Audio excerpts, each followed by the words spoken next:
La présidente de la Commission européenne, Ursula von der Leyen, est maintenant dans la ligne de mire des députés européens qui exigent des explications sur les contrats de vaccins signés avec Pfizer. Des membres de la commission spéciale sur le Covid ont convoqué von der Leyen pour qu'elle s'explique publiquement sur ces contrats estimés à des milliards d'euros. Les eurodéputés justifient cette décision avec la nécessité de faire la lumière sur une affaire opaque qui a créé d'énormes tensions au sein de l'Union européenne. Mais Ursula von der Leyen n'est pas nouvelle dans ce genre de controverse. Elle a déjà été accusée de conflit d'intérêts avec les activités commerciales de son mari. C'est donc avec une certaine dose d'humour qu'on peut dire que Ursula von der Leyen est devenue non seulement la reine des vaccins, mais aussi celle des scandales.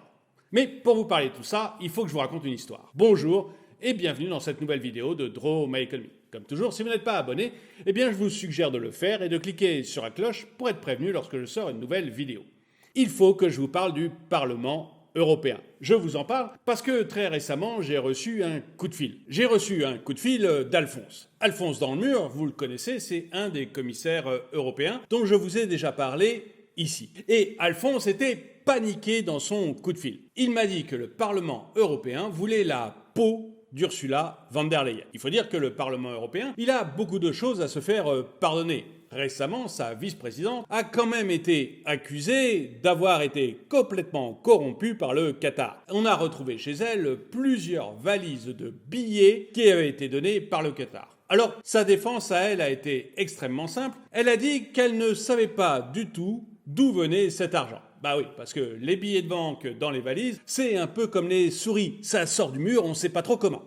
Quoi qu'il en soit, le Parlement européen doit absolument redorer son image. Et pour cela, certains parlementaires ont décidé de se payer Ursula von der Leyen. Ils avaient demandé au président de Pfizer de venir s'expliquer sur les contrats qu'il avait signés avec l'Europe pour les vaccins. Mais celui-ci a refusé par 2 fois de venir au Parlement européen.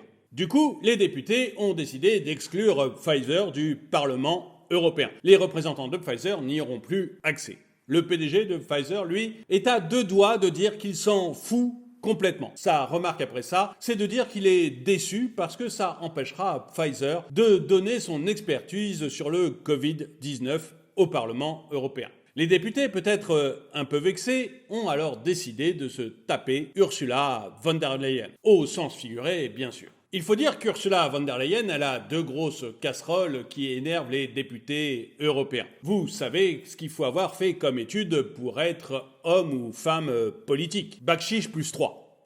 Donc, Ursula von der Leyen a le niveau. Et sa première casserole, c'est celle qu'elle a tout simplement avec son mari. Heiko, le mari d'Ursula, travaille pour une entreprise américaine appelée Orgenesis.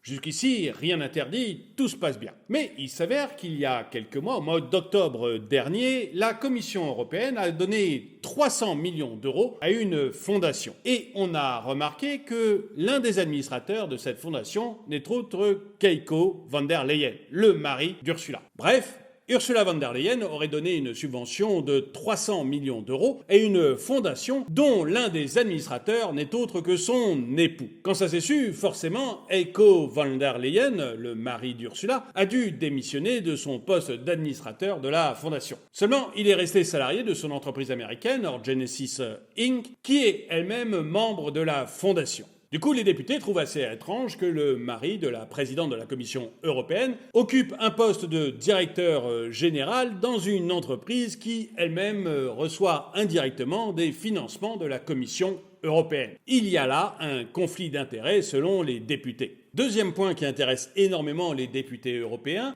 ce sont les SMS qu'ont pu s'échanger Pfizer et Ursula von der Leyen. Oui, visiblement maintenant au Parlement européen, on cherche un vaccin anti-corruption. Mais là, 2 doses, ça ne devrait pas suffire.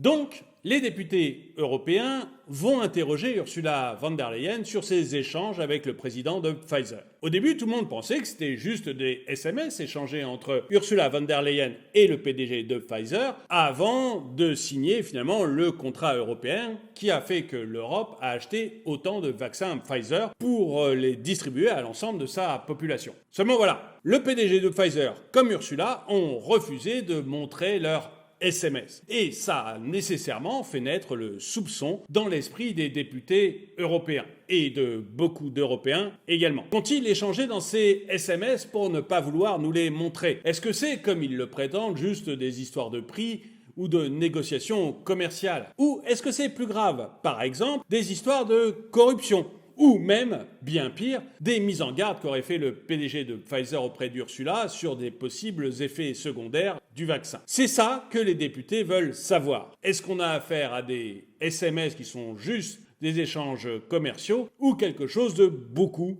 plus grave qui aurait trait à de la corruption ou à des problèmes sanitaires? Mais j'ai bien peur qu'on ne le sache jamais parce que Ursula von der Leyen, elle peut tout très bien jouer la carte de dire que c'était uniquement des échanges commerciaux, des négociations commerciales. Ou même, elle pourrait dire que c'était juste des blagues qu'il s'envoyait au sujet du Covid-19 et du vaccin. Bref, j'ai peur qu'on n'en sache jamais davantage. Mais si Ursula von der Leyen se rend bien à la convocation du Parlement, ce que j'espère mais qui n'est pas du tout certain, eh bien ça nous promet une histoire passionnante. Parce que d'un côté on a un Parlement qui doit absolument redorer son image après les histoires de corruption de sa vice-présidente avec le Qatar, et de l'autre côté on a une chef de la Commission européenne qui doit surtout ne pas laisser penser qu'elle est corrompue. On va avoir deux clans qui vont être obligés de se battre, ou peut-être de faire uniquement semblant de se battre pour amuser les foules. J'aimerais bien savoir ce que vous pensez de tout ça. Est-ce que vous pensez qu'en fait il n'y a rien du tout et qu'en fait Ursula von der Leyen a juste fait un travail normal de présidente de commission? Ou est-ce que vous pensez qu'il y a vraiment anguille sous roche et des risques de corruption, que ce soit avec Pfizer ou avec son mari? Dites-le moi dans les commentaires. Et le dicton du jour: le politicien c'est comme un tapis. Il est plus propre quand il a été battu. Merci d'avoir regardé cette vidéo, mettez-lui un pouce vers le haut, commentez-la, partagez-la. Merci à tous ceux qui soutiennent la chaîne et je vous dis à très bientôt.